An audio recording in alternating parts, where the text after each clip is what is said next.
दोस्तों इस वीडियो में मैं आपको 3 टिप्स लेके आया हूं जिससे आपकी तैयारी जो बचे हुए दिन है इसमें अच्छी हो जाएगी। तो दोस्तों एंट्रेंस एग्जामिनेशन जस्ट होने ही वाला है। तो दोस्तों तीनों जो इंपॉर्टेंट यूनिवर्सिटी है, अलीगढ़ मुस्लिम यूनिवर्सिटी, बनारस हिंदू यूनिवर्सिटी और जेएनयू, इन तीनों में कैसे आप प्रिपेयर करेंगे कि बचे हुए दिन में आपकी जो एडमिशंस का प्रोसेस है वो आसान हो जाए और जो टेस्ट दे रहे हैं वो टेस्ट आपका निकल जाए। तो दोस्तों सबसे पहली गलती लोग करते हैं कि एडमिट कार्ड तो आ गया है और एडमिट कार्ड आ गया है तो सिर्फ एग्जामिनेशन सेंटर देख के भूल जाते हैं। लेकिन बहुत ही इंपॉर्टेंट चीजें होता है कि एडमिट कार्ड पे लिखी हुई इंस्ट्रक्शन। तो ये पहले टिप है कि मेरे साथ एक बार मैंने डीएमआरसी में दिल्ली मेट्रो का मैं एग्जाम देने गया था। तो मेरे साथ एक शाहिद भाई थे, वो मेरे साथ गए थे और मैं ओखला में रहता था और ओखला से मुझे जाना था रोहिणी में और सुबह 9:30 बजे से एग्जामिनेशन था। तो हम लोग सुबह 6-7 बजे से निकले थे और जैसे वहां निकले पहुंचे तो मेरे रास्ते में देखे, अरे आपके एडमिट कार्ड पे डबल फोटो है। तो मैंने कहा हाँ, एक एक्स्ट्रा तो उस पर चिपकानी है।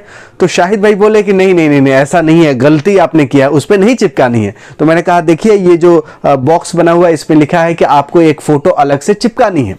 तब वो देख के चौंक गए कि देखो अब आधे घंटे रह गए एग्जामिनेशंस में और मेरे पास फोटो भी नहीं है। और सुबह सुबह दिल्ली में 9 बजे तक कोई दुकान नहीं खुलती, सब 10, साढ़े 10, 11 बजे के बाद ही खुलते हैं।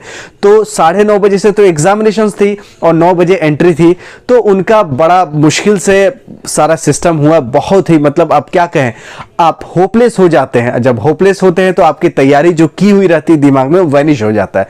तो एडमिट कार्ड पे जो इंस्ट्रक्शन लिखे होते हैं वो आपके 5 दिन 6 दिन पहले इसलिए दिए जाते हैं कि आप एग्जाम सेंटर भी देख लें, उसके साथ जो उस पे लिखे हुए इंस्ट्रक्शंस है वो देख लें। ज्यादा इंस्ट्रक्शन है वो इंस्ट्रक्शन को आपको फॉलो करना है, नहीं तो क्या होगा कि एग्जामिनेशन सेंटर पे आपको पता चलेगा कि आपको ये करना है, यहां सिग्नेचर नहीं करना है और यहां पे सिग्नेचर करना है, यहां पे फोटो लगाना है। तो आपको सबसे पहला टिप यही है कि आप जो एडमिट कार्ड मिल गया है उस पे इंस्ट्रक्शन जो लिखा हुआ है उसको ध्यान से पढ़ें, कहां पे फोटो लगाना है और कहां पे सिग्नेचर करना है और कब करना है। बहुत सारे सिग्नेचर के बॉक्स ऐसे बने रहते हैं कि जो इन्विजिलेटर के सामने करना है, यानी उस दिन एग्जामिनेशन हॉल में इन्विजिलेटर के सामने करना है। तो अभी से उस पे करके मत जाइएगा। तो ये सब गलतियां होती है जो आप बहुत ज्यादा परेशान हो जाते हैं, क्योंकि आपको एडमिशंस मिलेगा ही नहीं जब आप पहले से सिग्नेचर करके जाएंगे। तो फिर अगर उसी वक्त एग्जामिनेशन हॉल में कहां से आपका दूसरा प्रिंट मिलेगा। तो इसीलिए आप जो भी इंस्ट्रक्शन है अच्छे से पढ़ के जाए, ये पहला टिप है। अब दूसरा टिप मैं आपको बताता हूं कि आप कोई भी कॉम्पिटिटिव एग्जामिनेशंस देंगे, आप कोई भी कॉम्पिटिटिव एग्जामिनेशंस देते हैं, चाहे वो जॉब के लिए हो या एडमिशंस के लिए हो, दोनों में न्यूमेरिकल क्वेश्चंस आते हैं। तो आपको जब एग्जामिनेशन हॉल में बैठेंगे तो आपको सबसे पहले थ्योरी वाले क्वेश्चंस करने हैं। कौन से करने हैं?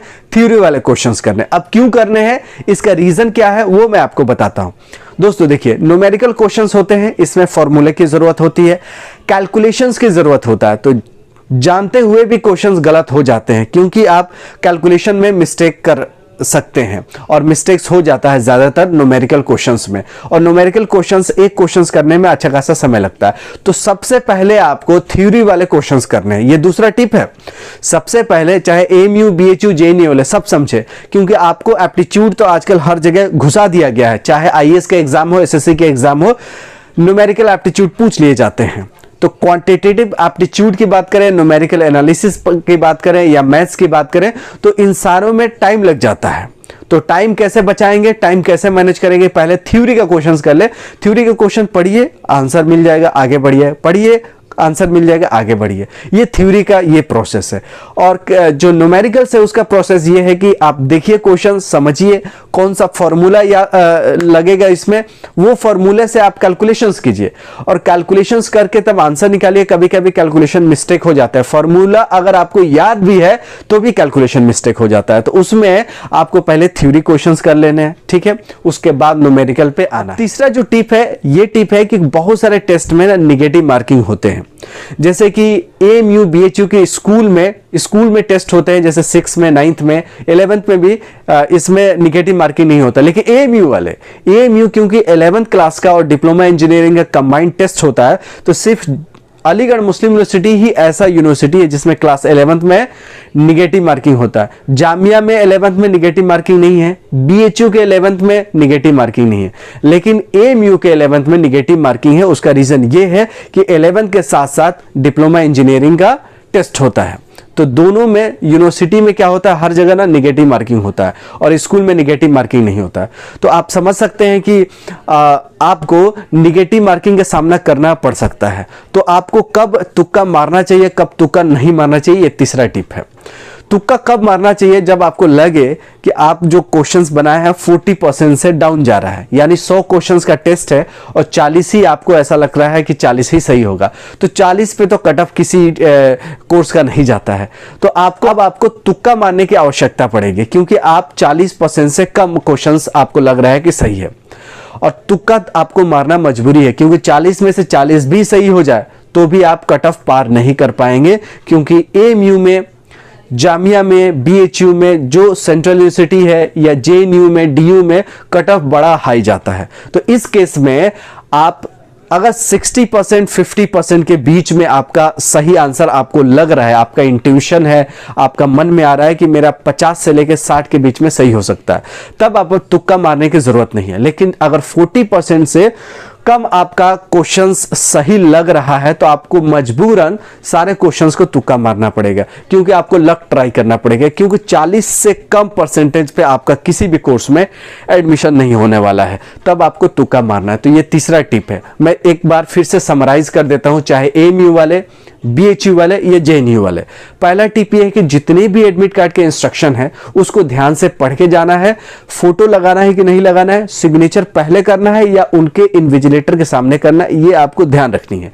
और क्या क्या इंस्ट्रक्शन लिखे रखे हैं, स्पेशल इंस्ट्रक्शन को, उसके बारे में पढ़ के जाना है। ठीक है, तो पहला इंस्ट्रक्शन होगा। दूसरा क्या है कि दूसरा टिप है कि आपको थ्योरी वाले क्वेश्चन पहले करने हैं और न्यूमेरिकल वाले क्वेश्चन बाद में करने, क्योंकि थ्योरी वाले जल्दी जल्दी बन जाते हैं, न्यूमेरिकल में समय लगता है और कैलकुलेशन मिस्टेक होती है, यानी न्यूमेरिकल क्वेश्चंस बाद में करने हैं। तीसरा टिप यह है कि आपको अगर 40% से कम नंबर का आपका सही होता है तो तुक्का मारना जरूरी हो जाता है, क्योंकि 40% से कम में आपका कोई भी कोर्स में कट ऑफ क्वालिफाई नहीं कर पाते हैं। तो 40% से अगर नीचे है तो आपको तुक्का मारनी है, और 50 से लेकर 60% के बीच में अगर क्वेश्चंस आपका सही लग रहा है तो आपको तुक्का मारने की जरूरत नहीं है, चाहे निगेटिव मार्किंग हो या निगेटिव मार्किंग नहीं हो। जहां निगेटिव मार्किंग है ही नहीं, जैसे सीएचएस में, जामिया के स्कूल्स में, एएमयू के स्कूल्स में, एएमयू में 11th को छोड़ के बाकी एएमयू के 6th 9th और 1st में निगेटिव मार्किंग नहीं है, तो वहां खुल के आप तुक्का मार सकते हैं। लेकिन ज्यादातर जहां तक निगेटिव मार्किंग है तो आपको याद रखना है कि 40% से कम है तो तुक्का मारना है। 50 से 60% में आपका क्वेश्चन बनना है, इसके मतलब आपका कट ऑफ बिल्कुल अच्छा जाएगा